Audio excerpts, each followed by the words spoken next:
माताएं इशारा कर रही है। किसको क्रोध आता है? आप बोलेंगे पति को पति बोलता है पत्नी को, पर ईमानदारी की बात बताएं ना माताओं, पतियों के भीतर इतना क्रोध नहीं रहता, शांत प्रवृत्ति के रहते हैं। दिक्कत आप लोगों की है, जरा सी देर में तुम्हारे मन का काम नहीं हो तो तुरंत कमला देवी से बिमला देवी बन जाती है, तुरंत उसी पल जरा सी। एक पति और पत्नी का झगड़ा हुआ और पति पत्नी का झगड़ा हुआ और पत्नी ने चिल्लाकर जवाब में दे दिया, तुम तो जानवर हो। अब लड़ाई होती कि नहीं होती इतनी बड़ी बात है, तुम तो जानवर हो। पति मुस्कुराकर बोला, तू बिल्कुल सही बोली है, तू मेरी जान में तेरा वर। गलत कहां बोली?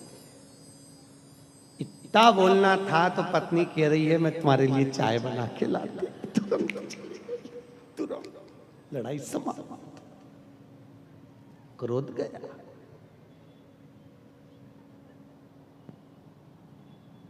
क्रोध समाप्त। आज हम उनके यहाँ गए थे, क्या नाम उनका, नाना भाई के यहाँ, पानी वालों के यहाँ, तो उनके यहाँ वो वकील साहब मिले थे।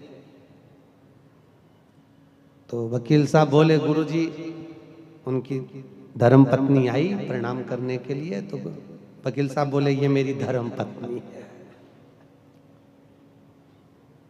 हमने कहा कथा का असर हो गया पूरा। तो हमने कहा धर्म पत्नी क्यों? तो क्या गुरुजी पहले दिन कथा से बोल रही थी कथा में चलो, कथा में चलो, और मुझे दूसरे दिन से कथा में लेकर आई है, और आप कहते हो जो अपने पति को कथा में लेकर आ जाए वो धर्म पत्नी कहलाती है। हमने कहा बिल्कुल सत्य है, गलत नहीं है, बिल्कुल सत्य। धर्म के पथ पर चलना सिखाइए महाराज, धर्म के पथ, धर्म के पथ।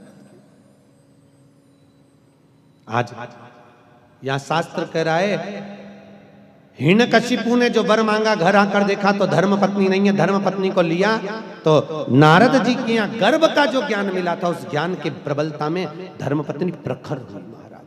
पत्नी के गर्भ से जो बच्चा हुआ होते से उसने भगवान के नाम का हिलात करा, उसका नाम प्रहलाद हुआ है महाराज, प्रहलाद। खोलते तेल में डाल दिया,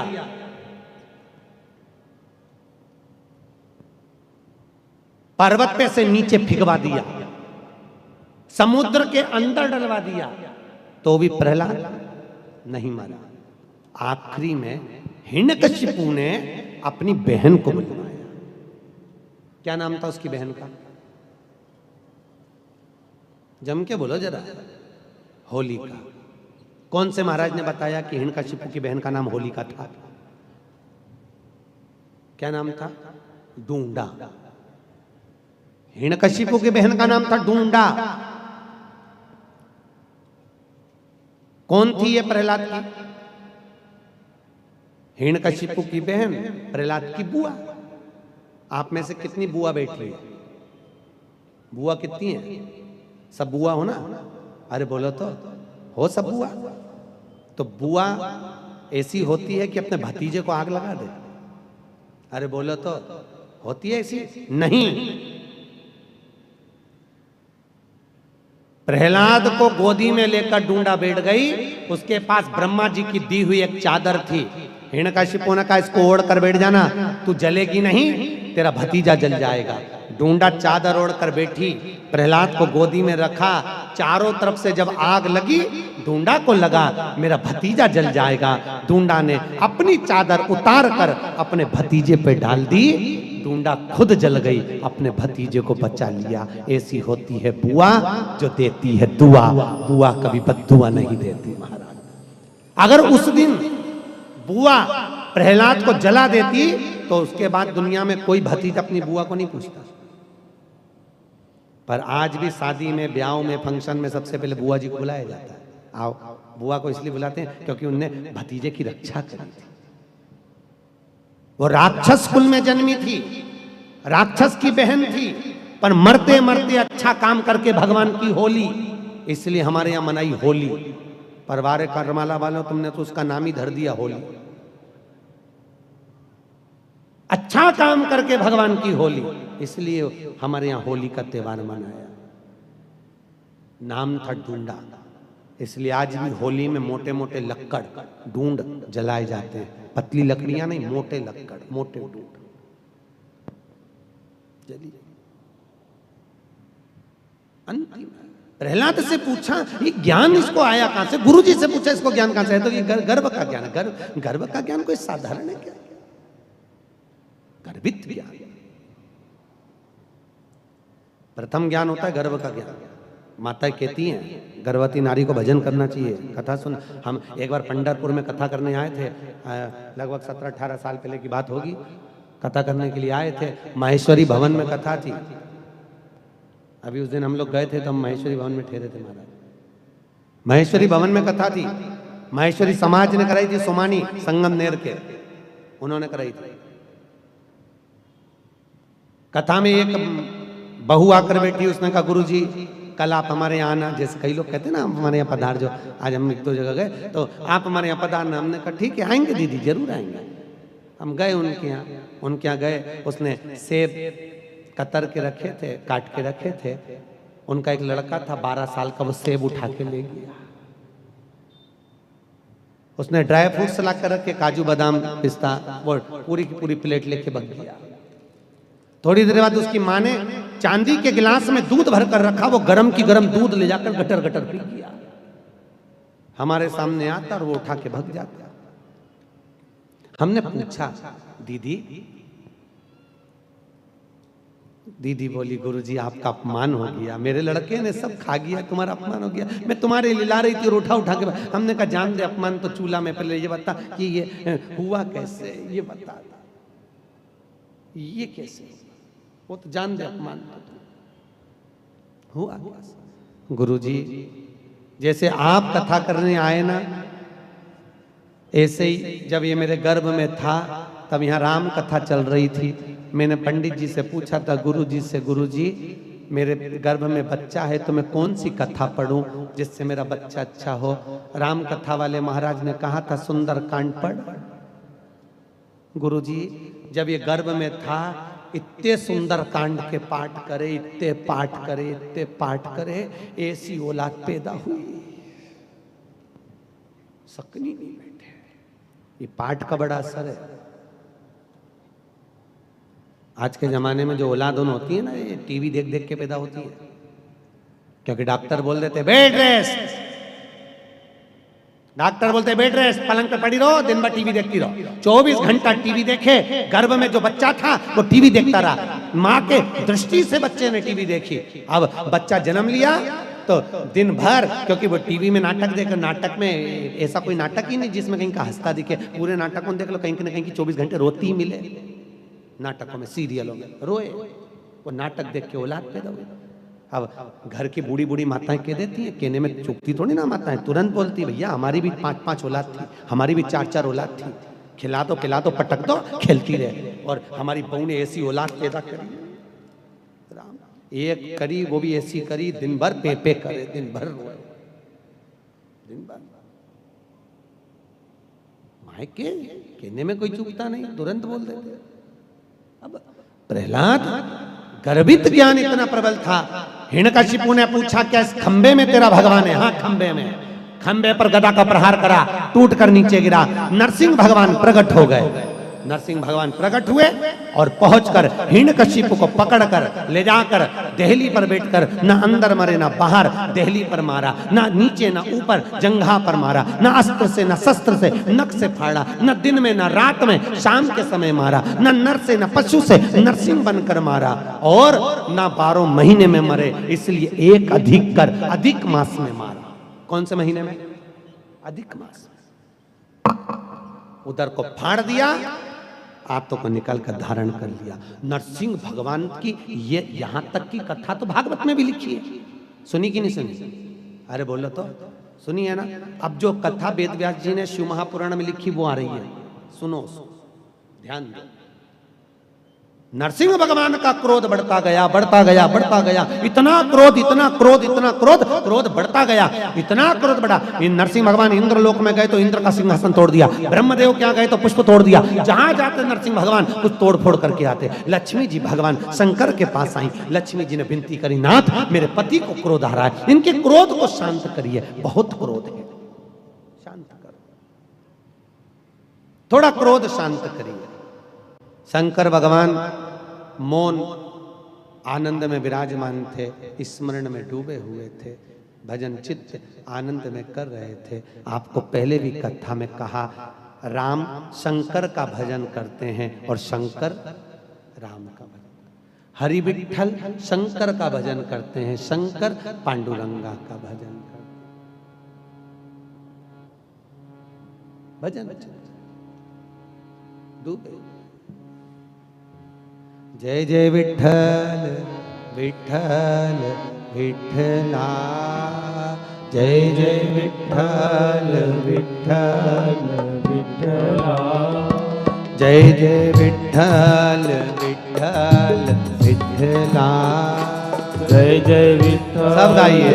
विठ्ठल विठ्ठला, जय जय विठ्ठल विठ्ठल विठ्ठला, जय जय विठ्ठल विठ्ठल विठ्ठला, माझा विठ्ठल पांडुरंगा, माझा विठ्ठल पांडुरंगा, माझा विठ्ठल पांडुरंगा, माझा विठ्ठल पांडुरंगा, जय जय विठ्ठल विठ्ठल विठ्ठला, जय जय विठ्ठल ताली से बात, दोनों हाथों से। विठ्ठला, जय जय विठ्ठल विठ्ठल विठ्ठला, जय जय विठ्ठल विठ्ठल विठ्ठला, माझा विठ्ठल पांडुरंगा, माझा विठ्ठल पांडुरंगा, माझा विठ्ठल पांडुरंगा, माझा विठ्ठल पांडुरंगा। जय हो, जय हो।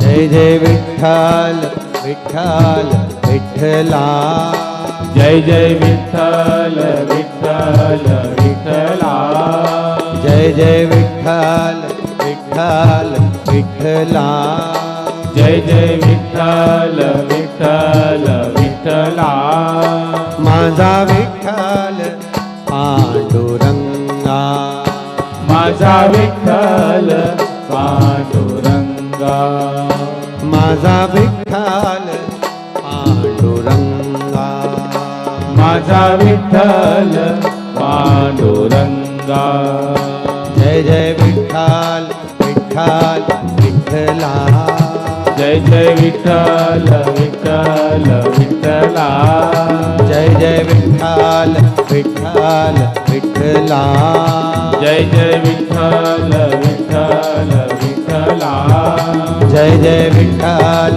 विठ्ठल विठ्ठला, जय जय विठ्ठल विठ्ठल विठ्ठला, माझा विठ्ठल पांडुरंगा, माझा विठ्ठल पांडुरंगा, ओ माझा विठ्ठल पांडुरंगा, माझा विठ्ठल पांडुरंगा। जय हो।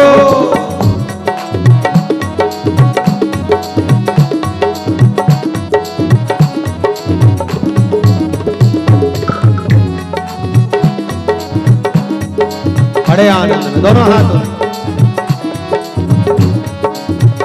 जय जय विठ्ठल विठ्ठल विठ्ठला, जय जय विठ्ठल विठ्ठल विठ्ठला, जय जय विठ्ठल विठ्ठल विठ्ठला, जय जय विठ्ठल विठ्ठल विठ्ठला, माझा विठ्ठल पांडुरंगा, माझा विठ्ठल पांडुरंगा, माझा विठ्ठल पांडुरंगा, माझा विठ्ठल पांडुरंगा, ओ माझा विठ्ठल पांडुरंगा, माझा विठ्ठल पांडुरंगा।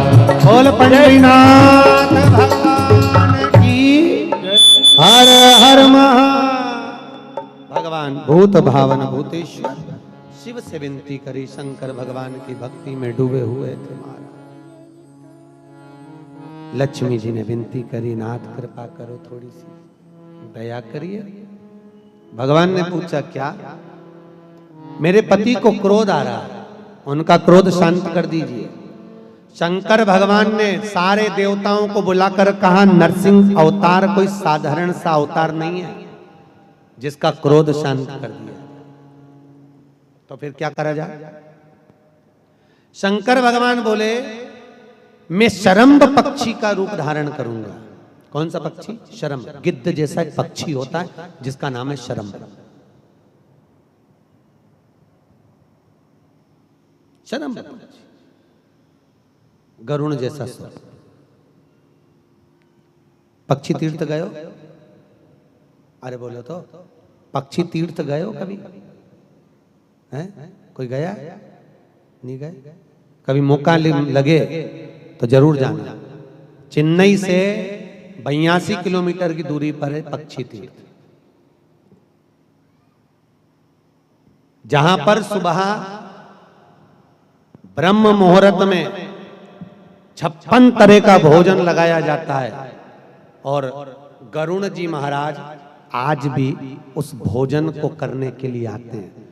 लाखों जनता प्रतिदिन गरुण जी का दर्शन करने के लिए पक्षी तीर्थ जाती है। कभी मौका लगे तो जाकर देखना, मगर केवल गरुण पक्षी ही मिलेगा आपको। वो पक्षी तीर्थ में आते हैं, भोजन करते हैं, चांदी की थाली में उनके लिए भोजन लगता है और उड़कर चले जाते हैं। कहाँ जाते हैं? फिर सुबह ब्रह्म मुहूर्त में दूसरे दिन ही आते हैं, दिखते ही नहीं पक्षी। शरम्भ पक्षी